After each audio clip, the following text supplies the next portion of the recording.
నెల్లూరులో జరిగిన సిపిఎం కార్యకర్త పెంచలయ్య హత్య కేసులో నిందితురాలు కామాక్షిని అరెస్ట్ చేశారు పోలీసులు. బోడిగాని తోటలోని కామాక్షి నివాసంలో పోలీసులు సోదాలు చేశారు. 25 కేజీల గంజాయి స్వాధీనం చేసుకున్నట్టుగా సమాచారం. 2 రోజుల క్రితం పెంచలయ్యను హత్య చేశారు. కుమారుణ్ణి స్కూల్ నుంచి ఇంటికి తీసుకెళ్తున్న క్రమంలో వెంటాడి 9 మంది వ్యక్తులు పెంచలయ్యను కత్తులతో పొడిచి హత్య చేశారు.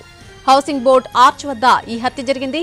గంజాయి మత్తు పదార్థాలకు వ్యతిరేకంగా పనిచేస్తున్న పెంచలయ్య పోలీసులకు ఇన్ఫార్మర్ గా ఉంటూ ప్రజలకు అవగాహన కల్పించేవాడు. ఈ క్రమంలోనే కామాక్షి గంజాయి దందాకు వ్యతిరేకంగా పనిచేశాడు. దాంతో పాటు స్థానిక దేవాలయంలో పెంచలయ్య పెత్తనం పెరగడాన్ని కామాక్షి తట్టుకోలేకపోయింది.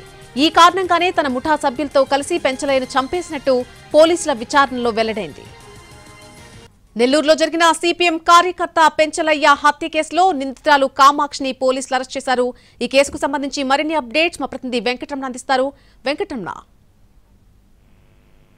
సిపిఎం కార్యకర్త పెంచలయ్యను 2 రోజుల క్రితం ఆ కామాక్షి అండ్ గ్యాంగ్ దారుణంగా హత్య చేసింది. ఆ కేసుకు సంబంధించిన ప్రధాన నిందితురాలు అరవ కామాక్షిని కాసేపటి క్రితమే పోలీసులు అరెస్ట్ చేశారు.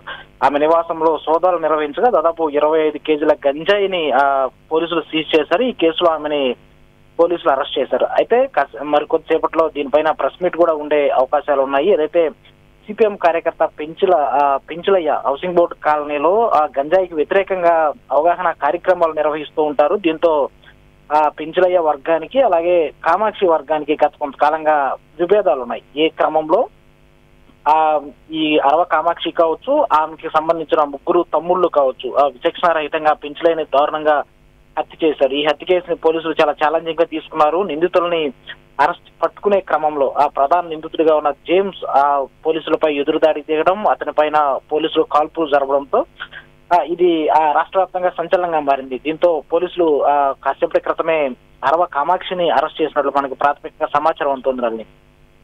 Right Venkat, thank you.